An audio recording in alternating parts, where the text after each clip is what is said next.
Greetings and welcome to the Home Slice. This is a standard intro. If you already know what's up with my 40mm Manila Rope testing, the ANDE rope test, then you can skip to this time listed on screen. This is where the actual edge test begins.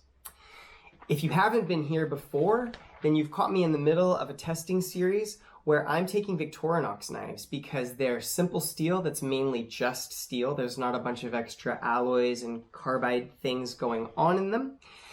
And I'm testing what different sharpening stones do to them. I'm testing fine, medium, and coarse stones individually. Then I'm taking the best from those and I'm making what's called a dual grit edge. If you're new to the channel, a dual grit edge is where you sharpen one side coarse or medium and the other side of the edge you sharpen fine. It has some really interesting characteristics. Usually it creates an aggressive edge that lasts longer than it normally would with either coarse or fine, with some exceptions, which we're testing to find out.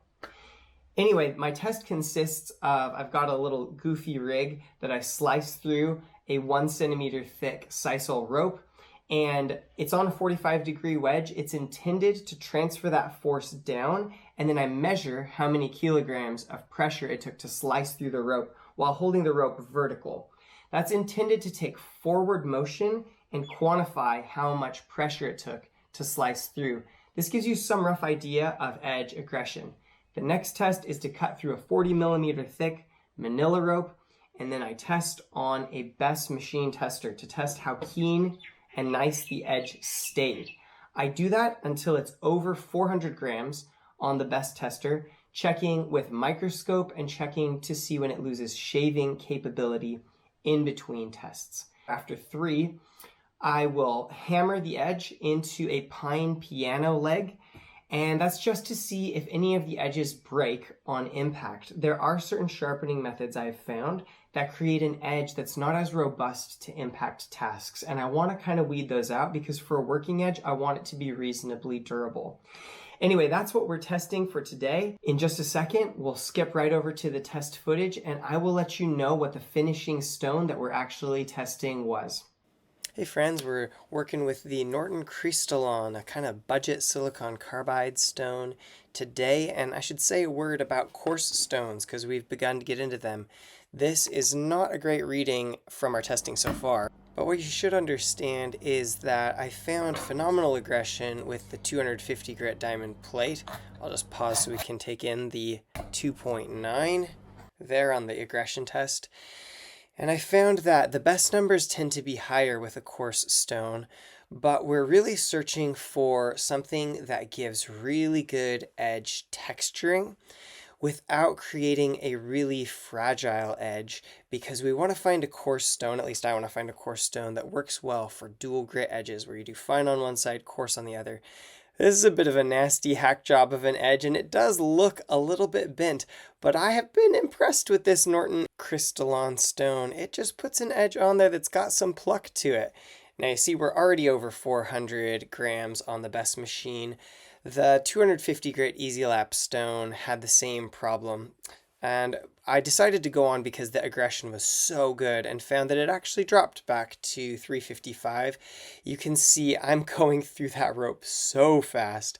And by pass 3, we've confirmed that, yeah, it's well over 400, but I've learned what I need to know. This is an extremely, extremely aggressive stone, and I think all that remains to be seen is whether under the microscope that really looks okay.